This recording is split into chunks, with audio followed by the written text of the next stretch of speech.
নমস্কার সবাইকে। আবার একটি মালাডেলি ব্লগে আপনাদের স্বাগত জানাই। আজকে যেটা রান্না হবে সেটা হচ্ছে আম চিংড়ি পটল।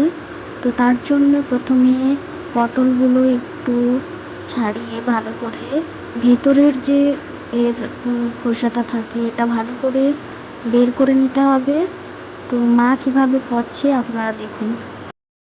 পটলের যে এই লেয়ারটা বেশি পাতলাও হবে না, বেশি মোটাও হবে না, মিডিয়ামে রাখবে, তাহলে ভাজতেও সুবিধা হবে, সেদ্ধও ভালো হবে।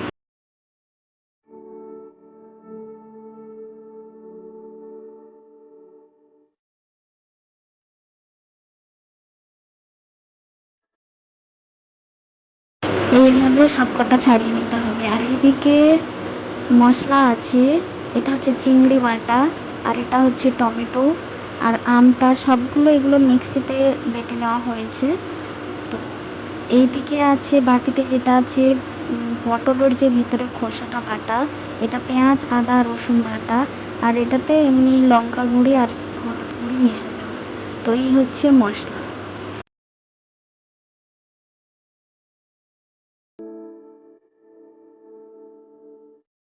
পটলগুলো আগে থেকে নুন হলুদ মাখিয়ে একটু রেখেছিলাম, তারপর এতে তেল দিয়ে হালকা করে এটা একটু ভাপিয়ে নিতে হবে।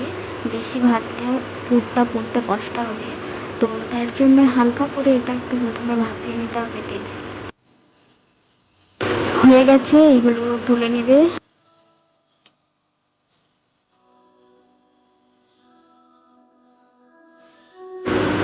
তারপর এই তেলের মধ্যে দিয়ে দিবে কিছুটা কালো সর্ষে, দিয়ে দিবে কারি পাতা, তারপর দিয়ে দিবে পেঁয়াজ কুচি কাঁচা লঙ্কা। দেওয়ার পর যেটা চিংড়িটা বেটে রাখা ছিল ওইটা দিয়ে এটাকে ভেজে ভেজে নিতে হবে। তো এখানে আমার মা একটু আলুও ব্যবহার করেছিল, সেদ্ধ করে রাখা ছিল আলু। তো আলুটাও এর সাথে মিক্স করেই পুর বানানো হবে। তো খেতে অসাধারণ লাগে, একবার এইভাবে বানিয়ে খেতে পারেন আপনারা। তো তারপর এদিকে এটাকে একটু মাখা মাখা করে নেবে। এতে দিয়ে দেবে পুরটার মধ্যে দিয়ে দেবে আমের যেটা মিক্সিতে বেটে রাখা ছিল, এটা মিষ্টি আম ব্যবহার করা হয়েছে। তো এটাতে তারপর দিয়ে এটার সাথে মিক্স করে মাখিয়ে নিতে হবে।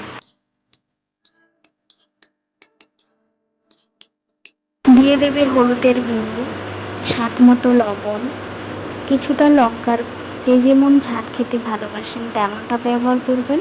আমরা একটু বেশি ঝাল খাই, তো তার জন্য আর একটু বেশি দিয়ে দিয়েছে।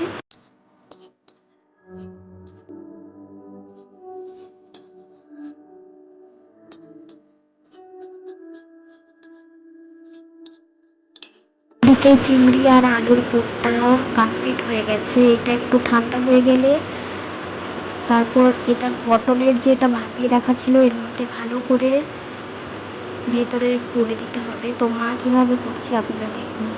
সবকটা এভাবে পটলের মধ্যে দিয়ে দিতে হবে, আলু আর চিংড়ির যে পুরটা।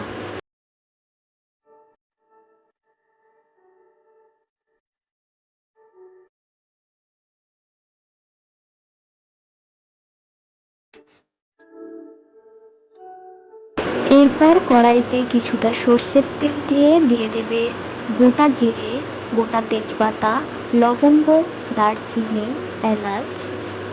দেওয়ার পর দিয়ে দেবে পেঁয়াজ আদা আর রসুন একসাথে যেটা বেটে রাখা ছিল। দেওয়ার পর এটাকে হালকা একটু কষিয়ে নিতে হবে।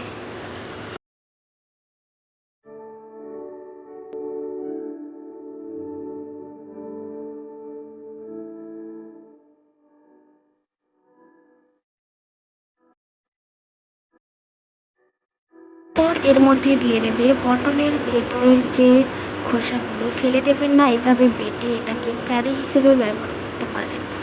তো তারপর এইদিকে পটলের যে ভেতরের যেটা বেটে রাখা ছিল খোসাগুলো, ওগুলো দিয়ে দেবে এর মধ্যে। এরপর দিয়ে দেবে বেটে রাখা টমেটো। সব কিছু দেওয়ার পর মশলাটা একটু কষিয়ে নিতে হবে।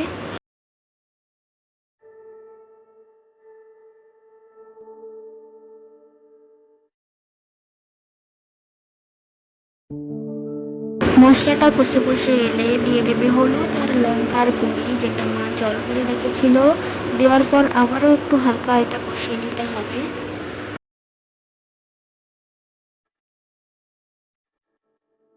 এরপর পটলের ভিতর যেটা পুর করে রাখা ছিল এর মধ্যে দিয়ে দিতে হবে।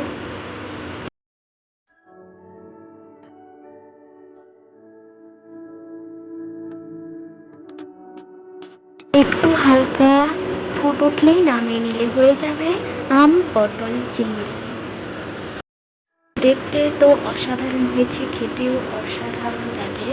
আপনারা এভাবে বাড়িতে একবার ট্রাই অবশ্যই অবশ্যই করবেন।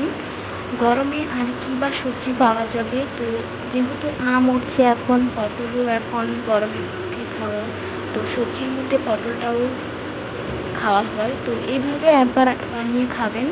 তো আজকে এই পর্যন্ত, দেখাবো পরবর্তী একটি ব্লগে। ভালো লাগলে অবশ্যই লাইক করবেন, কমেন্ট করবেন, সাবস্ক্রাইব করতে ভুলবেন না, আর পাশে থাকবেন।